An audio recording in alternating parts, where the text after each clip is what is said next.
Welcome back, everyone. This is Brad, and welcome back to my playthrough of Lego Star Wars Second Place Saga. We're going to start right here in Chapter 3, Escape from the Boot. Also, you probably heard it in the last video. There was a lot of, you can hear the clacking in the controller and all that. It's try something I'm going to, try to keep from happening in any more videos. So you just hear more, it's as nice and annoying.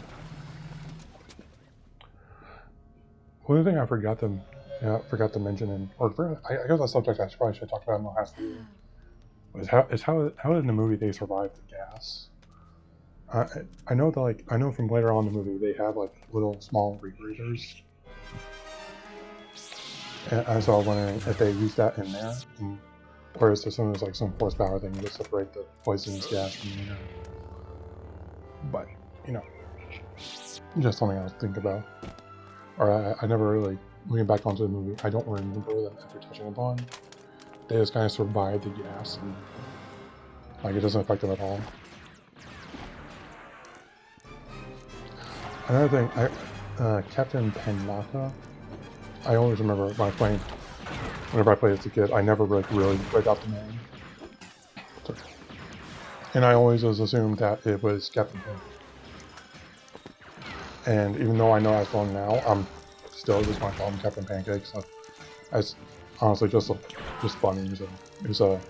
Just to call him Captain Pancake.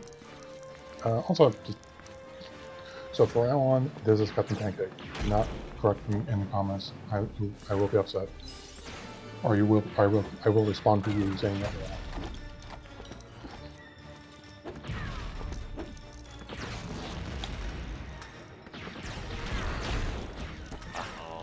I also, I guess going back talking about the movie, I know that this, I think in the game this is probably far more dragged out than anything. I guess because you're not really on the shuttle, you don't like in the game, you don't do anything on the shuttle and stuff like action, but.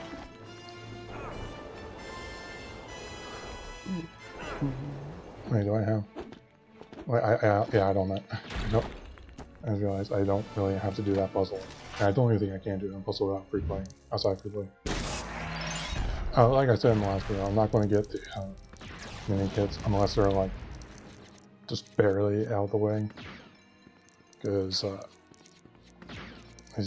I don't recall if it's, it may be this game where it's you can unlock them for free play. When you get collect all the mini kits, you can I think only in the super episode or challenges in each episode, for each episode you can use them, but I don't think you can they serve that much of a purpose. I know, and I know in the Lego Star Wars 3 they don't do the vehicles like they do in this game. They do characters from the rest of the franchise, like Luke, Leia, and all that.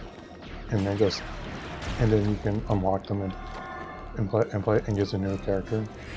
Just like even in the open world, I think in this game it's just you can only do it in certain modes or certain challenge modes of. Do I have to go up here to get anything? No. Sorry, it's not. I haven't played this level in so long that it's still coming back to me just for now. I also just like this, like a lot of female characters in Allies, where it's just they're kind of bitch slapping.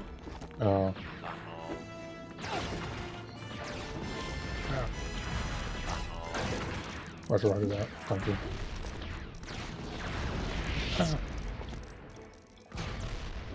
It's funny how often that is used now, just in general in robots, even though it's something I kind of started with. It is to start with. Star Wars, I think particularly in the Clone Wars, the CGI Clone Wars series. It was just something like the Clones Cult. So it was kind of like in War 2 or Vietnam, American Soldier called her, and it was Krauts or Charlie's in Vietnam, and it's just kind of a nice touch. And it's yeah, they have their own sorts slur against the horses they're fighting. And now it's just like, even here, it's just like, it ends up being more of a joke because they're really realizing, you know, robots, there aren't robots around like there is in Star Wars, so no one's around to get offended by it. Anyway. And I just remember, yeah, this is, I just remember that it is, doing these are useless. I just wanted to get, I think this may be the only one in everything that gives you a main kit.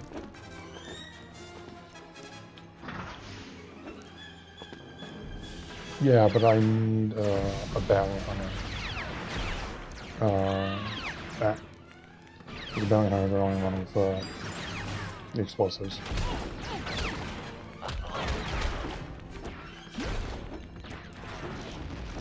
After this, we're just going into... Oh, that's right, I have to hit the middle one for the story.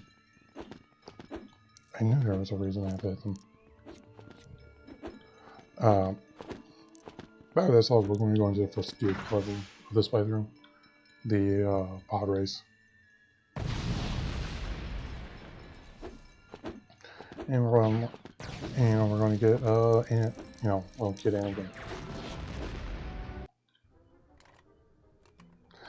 I do distinctly remember whenever I first started watching YouTube, some of the first videos I would do would do those stop motions of, like Lego Star Wars battles. So like a stop motion battles with a bunch of clone troopers and battle droids. And, you know, it's clearly like it's all voiced by one person. Some of the first videos I ever watched on YouTube.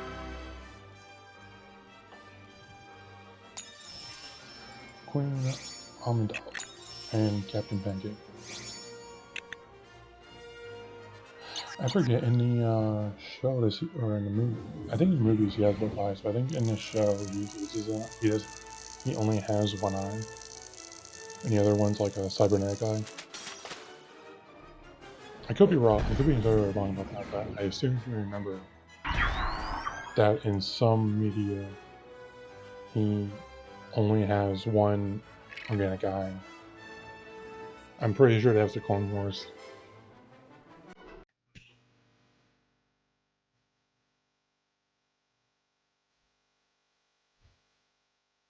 That's the thing.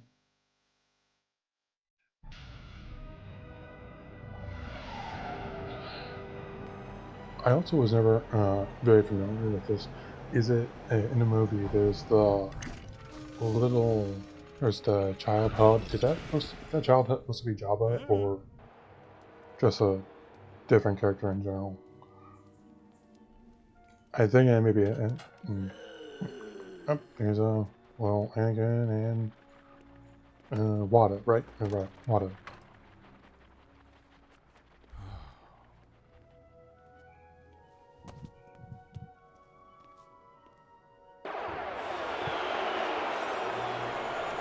I was mentioning earlier picture. I didn't mention. I mentioned earlier how I love the droid designs. I love the picture. I love the pictures and how they can sort of just like what's the word I'm looking for? Like they can just like squeeze down into this. Okay, I need the boost. How they can use this like squish down into a little like carrying form. With this like its head looking like a horseshoe crab shell. I wonder if if they specifically got the idea for the designs from those crab shells in it.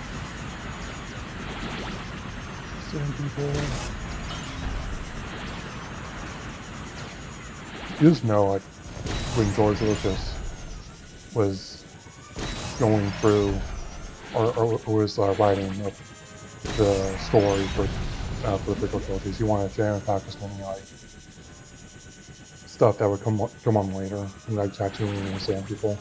Like he's like, it's like okay, right, let's use the Sand People. It's like, is that just, which I also find kind of weird, just in the story in general, that like they went to hide Anakin's kids from him during the time of the Empire and all that.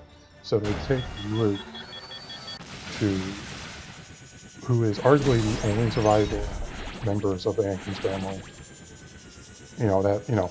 Sort of pseudo family, I guess. Weren't really related by blood, but I guess sort of. They had a Skywalker name. And never really, he never really go back or anything, just whether he wanted, because I think in some of the comics, they say he went back and met Watto, and Watto barely recognized him, or he was the only person that recognized him, and he saw his childhood friends, I forget his name, but I think that was a point in the comics. But it's also just I know, they don't really explain it in novelization, because I assume you're going to read the novelizations of the original trilogy. Sorry. This is always the part I struggled with the most. Okay, see, that's unfair that he gets to just watch it already. But, what was I saying? Oh, the novelizations. The novelization for, early stories for the novels of the original trilogy were very different to how they ended up being in the movies.